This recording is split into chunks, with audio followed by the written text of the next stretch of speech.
ရှာခြင်းလားတမင်းတကာနဲ့ဆန်းနေတာလား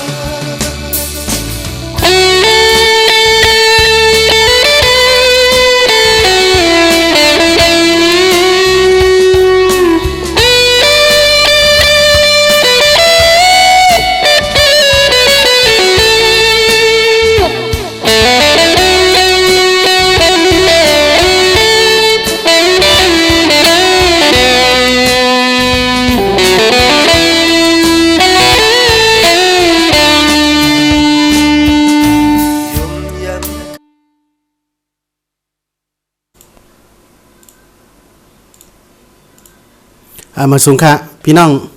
เจอส่งเซอร์ไปมวนกันนะคลิปวิดีโอปอดในที่เป็นไล่ต่อยกีตาร์โซโล่กันนะในไล่ต่อยกีตาร์โซโล่ความเสียหลายตั้งฮักอ่อนสู้เฮานะสาระลงสายเมาห้องไว้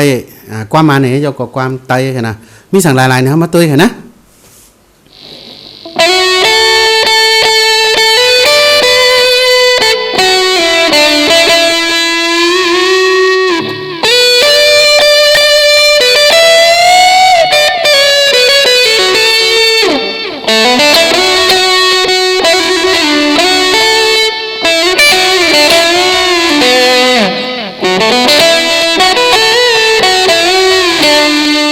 เป็นเช่นไหนกันนะลายต่อยว่าต่อยลอยๆมาหน่อยก่อนนะเสียงมอจีๆกันนะสั่งมอจีๆนี่ก็กันต่อกันนะเอามาเตยมือดีๆขึ้นเนี่ยว่าเขาดีเลยใส่จังนะมาเตยค่ะตีจ้าค่ะนะ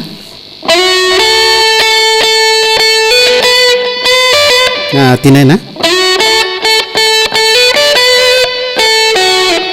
ตีไหนในลากกันนะตีไหนในอีค่ะนะอีขึ้นปัจจัยในเขาใส่ฟีลลิ่งไงก็เขาอีขึ้นคือมันเป็นเขาว่าพอห้องความแต่ก็ใส่เสียงหางนั่นนะอย่าไปอีป่นกันนะพออีป่นก็เสียงในป่นกันในถึงกันนะมีกำนำมันเนาะให้ว่าเขาดูถ่อมตัวโน้นนำกัน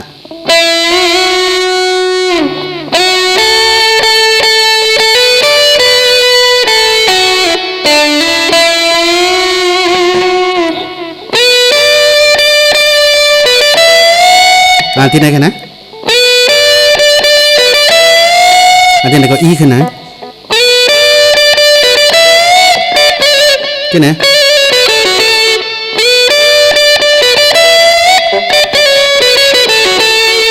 นี่ครับ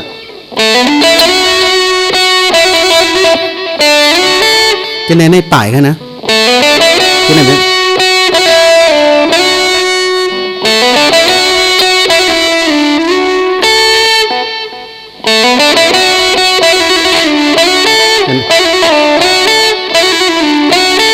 ในเขาว่าแก่งอินก็อะไรกันนะเขาว่าเขาเป็นลายมือกันนะสั่งพี่น้องเขาตัว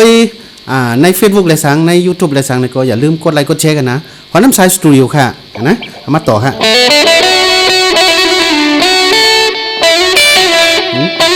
ในสายที่สายหนึ่งค่ะนะคล้องดีลงตีๆค่ะที่ไหนครับพอเขาอีนะเจอในเขาก็หลุดพึกอีนะลอยๆปดป้อมป่นกับก็เสียงดีเป็นชาบกันนั่นนะ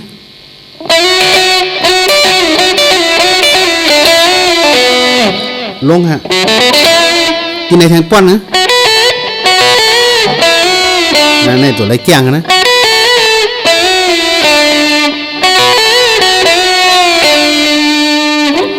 ขาขึ้นนะเอาเจนไหนตีแก้งก็ค้ำเนร้อยๆนะมือเนี่ยก็พอเขาเตยพอตัวคลิปในแต่ก็เขาว่าคนที่มาต่อยไห่โซโล่เย้านะมันเจอว่าพอไห่โยแต่ก็มันเจอไหนเนี่ยยิบมาตอนกันนะยิบมาตอนกันว่ามันคาเฮ็ดเพราะคลิปโซโล่ความปงในก็คาเฮ็ดคีย์บอร์ดได้สั่งพี่น้องเขาใครตัวอันเต็มมันเนี่ยก็เป็นความไห่เป็นมิวสิกนะเป็นเสียงต่อยความใต้ห้องไปมีเตอร์ในใครเฮ็ดไว้นะก็ติดตามในช่อง YouTube กันนะเขามาต่อยตัวลอยๆอย่ากันเขามาต่อยตัวจอมความกันนะติดจ้าครับ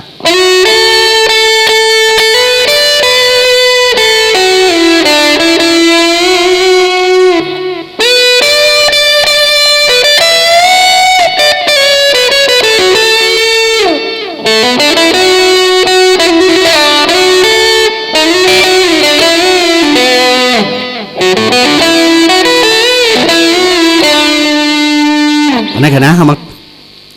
ต่อยขึ้นจอมความแทงกั้มค่ะนะ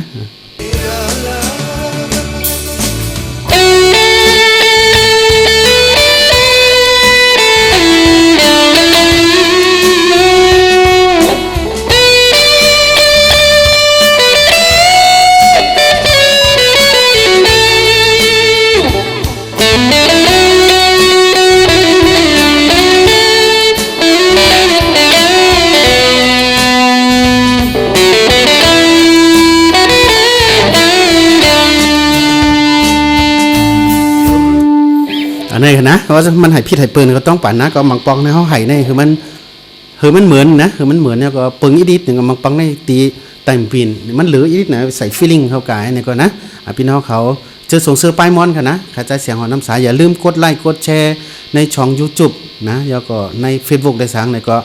ผักคอมเมนต์ไว้ทั้งไตนะถามตอบบ่ขัดตันในค่ะที่ตอบปันค่ะนะปอดอ่อนตอนแรกนี่ก็ย้อนให้พี่น้องเขาอยู่ดีกินมันสักค่ำๆเหมือนสงครา